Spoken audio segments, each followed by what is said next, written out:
ffe mu maaso ga Katonda twebaza Katonda nti omulabe waffe mumulaba bw'atagala waliwo omuntu akubye n'angamba pasita mpulidde ennaku nga Janet alabise ne ngamba banaye pasita waffe ayokeza pasita mbadde ne Janet byeveeko naye kyogerako kimanyi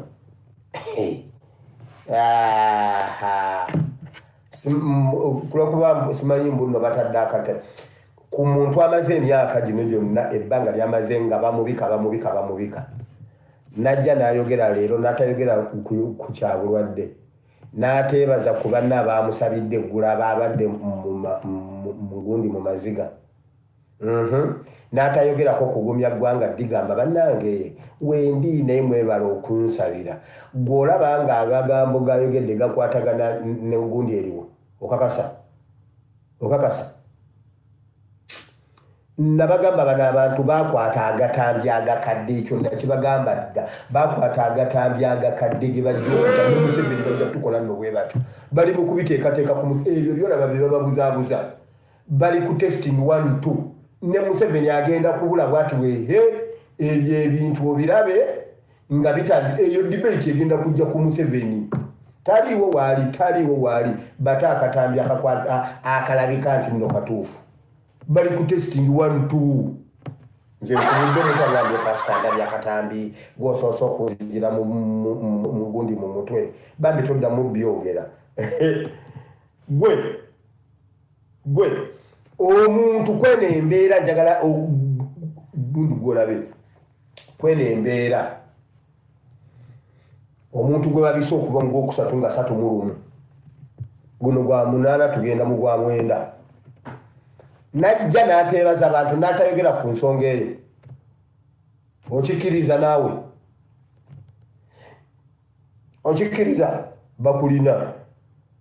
bakulina nabagamba bakwata agatambi bajja kukolanga ekintu balina agatambi ge bakwatanga Museveni ayogera obakadde kangeze ngoba ku accident bagende bakebere mu gatambi ge yakwata agatafulumanga nako nno bagende bakola accident mu kitundu ekiwawu Museveni ave yagambe bannange nalabyawo ekiwawu awe twalwanira awe twali mu kiwawu awo wenyini accident wegudde mu 1983 awe nabuukira enkoko ng'obutandi bukwatagana era bagambe eyo accident teguddeewo leero oyo lumbu yalimba mbuno simanyi mbuno Museveni yafa kakati accident si yalwaleero nga bakikoze bakigenderedde batagetinga ekintu kikwatagane n'akatambi ke bagenda okuta atutwalirewo emyaka baagala tutwalirewo emyaka ng'egi gwe noosaaga gwe naawe oyinza okukkiriza nti Janet abadde afa ate yawaniridde Museveni naye mmwe Janet gwe mubadde mubika ate yakati alabiseeko ate nga yakwatiridde Museveni kyemugaa ti Museveni ye yafa mwagala kukyusa teyafa omutuufu temumumanyi oba mwagala kubabika bombi wabula bannange bannayuganda bangu bakukyusa walayi abantu bonna bakkiriza nti noyo Janet ati omanyi lwaki batandise okukola ebintu twabagamba tulinze 23 ate 23 nga batikira sitaani ate kuba balina okujja batugamba ne maama agenda kubeerawo mpozi nga mugenda kuleeta keesi kati bakabakubye kubanga 23 tagenda kujja waladdewo kameramani omu yafulumiza ekifaananyi kimu bafulumya ekintu ne bagamba monita muteekwa bifulumya mu biteekeyo gundi muteekwa biteekayo gundi muteekwa biteekayo ne babiteekayo nga tebamanyi nawe ebivudde gwebadde kinaawe mwongere kumubika babiwulira olwo olutalo eyo gye bayita psychologization war affairs eyo psychologization omani psychological war eyo ebyo ebintu byemukola byemuzanyazanya ku intaneti bibaluma bagamba bannange mwe mugende mu maaso mpaka nga bamulese be bamwogerera ajja ayite mugundi ajja ayiteko mu ddiiro tumulabe ajja ate bagenda kutikira sitaani ajja ku mukolo gwa sitaani ajja ng'abantu bonna webali nga kamera nga weziri ez'enjawulo zimukwate ave mu mmotoka agende wali atuule batikire balye banywe atambule atuule mu mmotoka nga n'abantu webali mutuleke nammwe bali temumala nga gava ku nsonga bwe mutyo abantu bonna bali mu kabokisi bansaasira gyobera nfiiriddwa bane pasita ng'olabye neggulire lino bannange ani yakwokesa bannange omukazi ayogedde ono tekinologiya wa G7 ono mujja muwulira ono bo kye batagetinga abantu Museveni bwatu kati oyo politics oyo mumulaba agenda bategeeza obulimba Museveni bwatutambulizaako ebbanga agenda bategeeza obulimba Museveni bwatutambulizaako ebbanga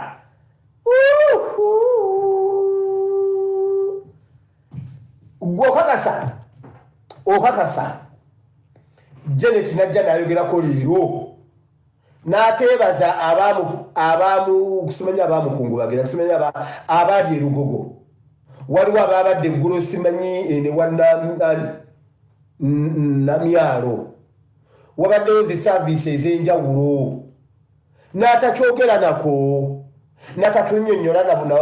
na bulwadde bwe bwamugwira at least banno bagambako bannange nali ndi awo ntudde nagenda okuwulira ng'olubuto luneekyusa netandika okukuba omukka kati bwe namala okukuba omukka ngenda okuddamu okudda engulu nga ndi Germany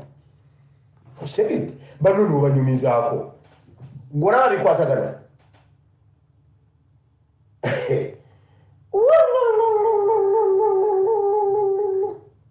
ne bwe naasigala omu Museveni ng'aba talina kisa omuyi ate kati yabawanirira Museveni okimanyi nti ebiseera ebyo ebifaananyi ebyo we bifulumira simanyi 2010 okimanyi nti Museveni ye yalinga omuyi ebiseera ebyo ng'omukazi alwana abeera ate nga yawanirira bba kyemugamba mbuno naye mmwe bannange mmwe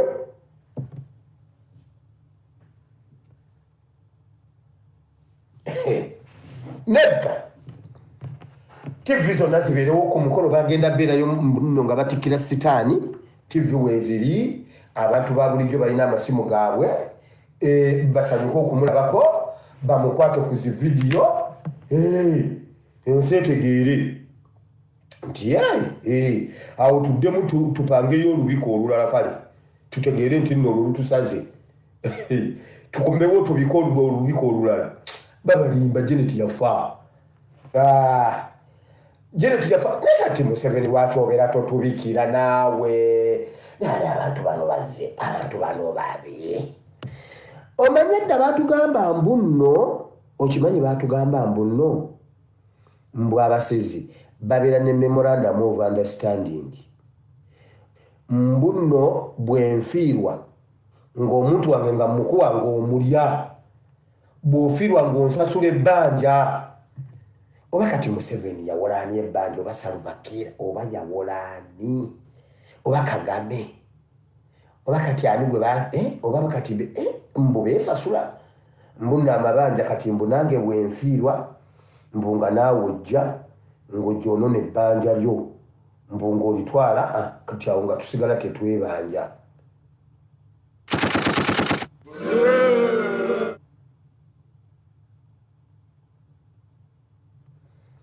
oba kati bawaanyisa naani ebyokulya bannange bayibuli egamba twogere amazima gatufuula ab'eddembe mulaba Museveni balina olutalo lw'okutukakasa baagala otukakasa naye ffe tukakasa olowooza Janet amala kujja nayogera ennaku z'omwezi naga bannange nakoma okutegeera ngenda kuz'omwezi weziti kasita bangamba nti Kyagulanyi afulumya eggwanga nafwa koze nafaddi tetumanyi kati bannaye bwento nenkomawo engulu era nebaza Mukama kubanga wendi nakugamba ekintu ekyatta omukazi oyo His Excellency Kyagulanyi kufuluma ggwanga kati nno babadde boogera ku bya convention eyo ba Museveni bagamba bannange twabala bubi ne bagamba kati alina obudde bwonna kuba Museveni ajjukira bye yakolanga mu diaspora nga afulumya eggwanga ajjukira acceleration gye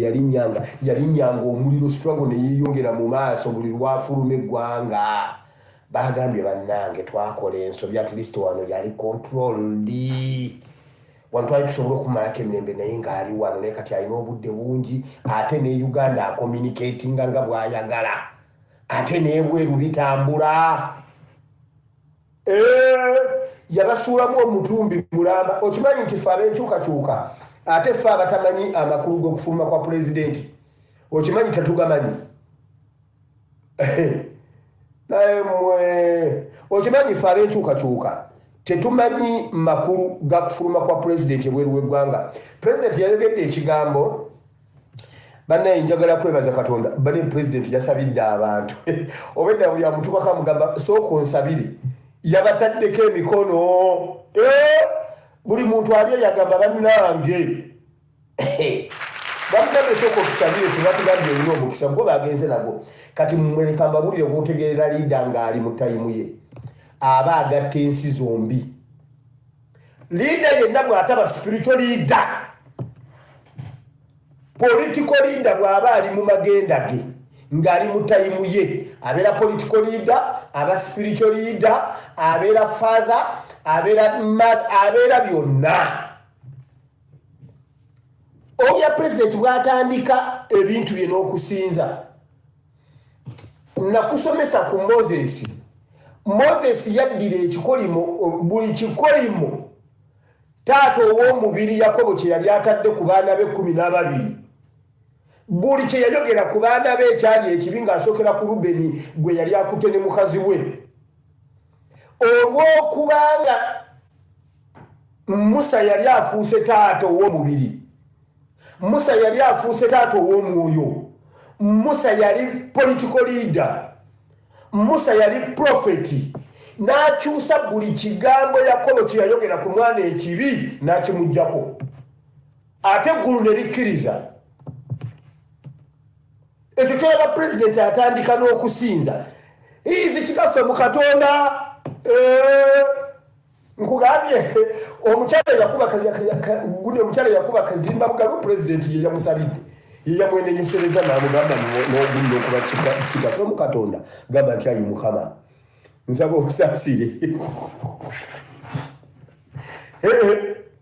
gw'osaaga omuntu w'omutegerera nti ali mu tayimu ye gwe ne w'omusuubira mutamanyi Katonda aba yattadde omukago ne Katonda we ng'ali mu magenda ge kyayogera kyekyo gwe nno gw'osaaga pulezidenti yayogedde ekigambo olunyiriri lwe yayogedde bw'oba oyagala oddumanya genda mu kitabo ky'Olubereberye Essula 50 olunyiriri lwa 20 Exodus chapter 50 Genesis chapter 50 verse 20 verse 50 mu luzungu luli olwa Suuri Genesis chapter 50 verse 20 kanti gw'owebunjako Genesis chapter 50 verse 20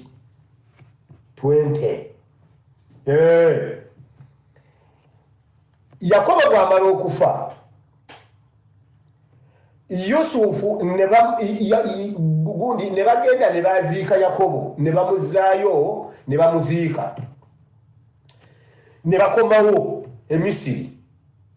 baganda ba Yusufu bonna ne basigala mu ngalo ze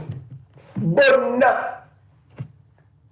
ne batandika okutokomoka omugambo bakomawo nga baswadde kubanga luli baali balinamu nti kitaabwe waali omanyi taata wammwe ne bwaba mukadde ne bwendo bwe kaba kaavu nga kakadde kali awo kazeeyi tekalina kaba kalina bye kakutte ssebo era bwe kaviirawo be kati ne bakaziika bwe paba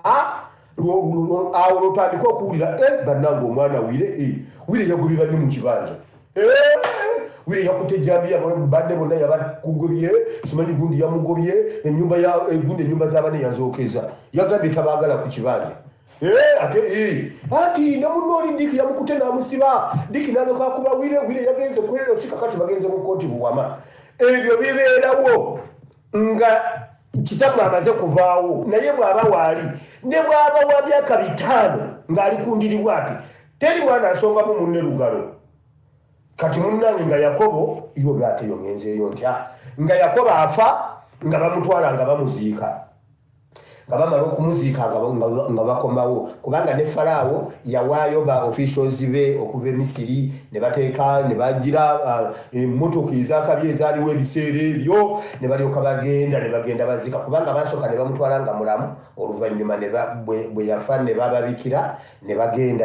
okuziika kakati tewaali nsonga lwaki baali basigalayo bonna ne bakomawo kubanga baali babeera Misiri nga babawa ekitundu kye bayita Kololo owe Uganda kubanga Yusufu ye yali leader ow'amaanyi mu kiseera ekyo banne n'abatoolako n'abateeka Kololo nga bw'olaba kati nti Kololo buli w'oyita nga tonnaba kulaba geeti osooka kulaba binnyo bibeera waggulu biti buli aggulawo ogenda okulaba ng'ekinnyo kiriwo ekiti ng'omanya kubanga be baliwo be balina okubeera Goshen kyekyali Kololo ow'ebiseera ebyo owa Egypt kati bannange nga bakomawo nga bava okuziika nga n'ensonyi zisooka zibeeyongera batunulira munnaabwe gwe baatunda kati basigadde mu mikono gye ye taata ye maama ne balyoka batandika okumulimba ne batandika okutokomoka omugambo ku lw'obuswavu ne bimugamba munnange ate munnange taata yagamba mbuno oyinza otukola ekintu taata yagamba munnange totutta taata yagamba mbuno otusigaze otulabirire n'abagamba nedda musirike ate temutokomoka bigambo bitali byo temulimba temufaayo sina kyengenda bakola mu lunyiriro lwa 20 n'agamba bw'ati mmwe mwagenderera okunkola obubi naye mmwe kye mwakola Katonda n'agenderera okunkola obulungi katusomeyo yabagamba temulimba nammwe muleke kutokomoka mugambo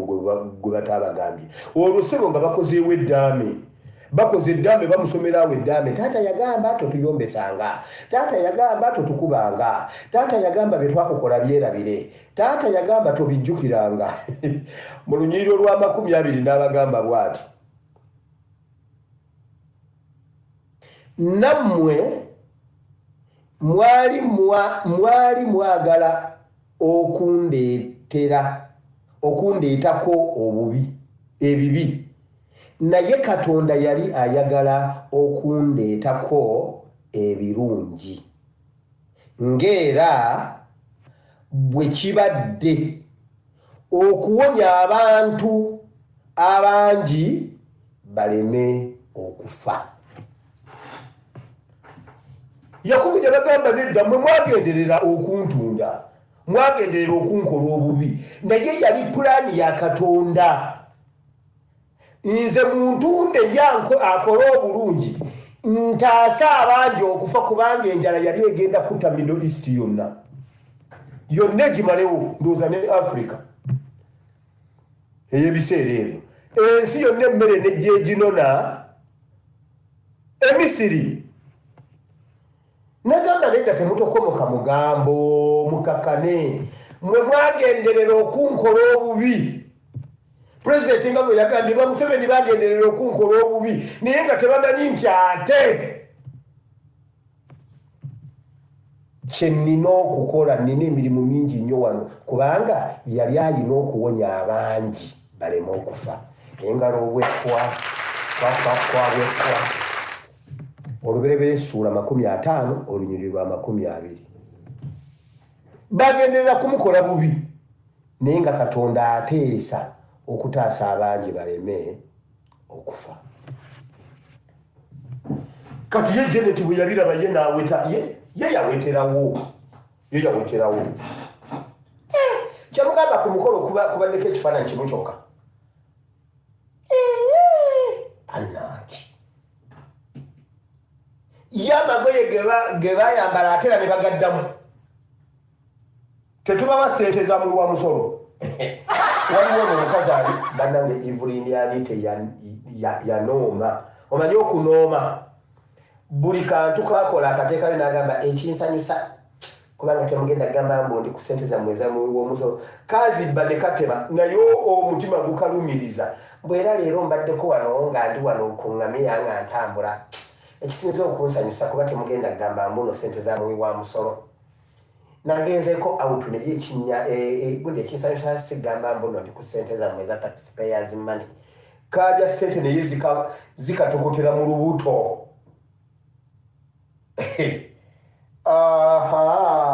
Olutalo lw'omunda nze nakugamba abantu bonna bw'okolanga ekintu oba abantu ne bakwogerako ekintu senga abantu bakuwayiriza ne bagamba nti gundi yakoze ekintu bwe kiti oba kati nze kaneyogereko nze ekintu kyonna ng'omutima gwange tegunsalira musango nga mu mutima gwange tekiriimu wallayi ne bw'okyogera oddamu naye bannange ntya omutima gwange okunsalira omusango ntya ekintu okubanga olutalo luli munda mu nze kyova olaba bwe mba njogera wano ntandika ngamba nti funa emirembe era ojjangamu obubi bwonna fubanga ojja obubi bwonna mu mutima gwo kubanga olutalo olw'omu mutima gwo wallayi teweebaka naye ensi ne bweba teyakutegedde neeyogera ekikyamu ng'omutima gwo guli piwa feel free tobaako na kintu kyonna naye bannange ensi ne bweba tekimanyi naye ng'omutima gwo gukimanyi kuba gwe tebagulimba kuba buli gy'olaga ogenda nagwo buli kyolowooza olowooza nagwo buli kyokola okikola nagwo ogwo bwe gukusalira omusango muganda wange teri kirumanga musango ogwo kyova olaba abasajja balwana okututerayo omugenzi abantu abakaabye guno nga bamwambadde namubbulaaka era ne bagamba mbu yalwanyisa nnyo siriimu naye ate ye siriimu n'amutta oba nze simanyi luzungu bagambye kale bannange kyewuunyisa maama nga yalwanyisa siriimu naye siriimu talina kisa ate era siriimu n'amutwala bulijjo kitakimanyidde ennyanja etamuvubi wali owuliddeko wa bodaboda agudde mu nnyanja oba wali owuliddeko omuvubi afudde akisidenti ya boda kitakimanyi nti ennyanja etamuvubi mukale banaye maama nga yalwanyisa siriimu naye era siriimu n'amala nga amututte wala negenda kuddayo nsome oluzungu kuba nja kutaputa ebintu ebitali byeri nga ndi mu bantu nswala nga nze ndowooza mbu nabiwulidde akuddayo nekenneenya bulungi nja kaweereza ebeni akawulira nzivuunulire kuba kati ze nange sikyakayana na luzungu sikyakayana na luzungu kwe sitalunkwata nga mpeereza ebeni nga ngamba naye naawe dadi naawe dadi tebagamba mbuno bulaza bagamba bulaza kyokka gwe dadi ogamba mbuno bulaza nze sikyabonabona n'oluzungu munnange nagulanga nti okwewonya maggwa nze nkubuulira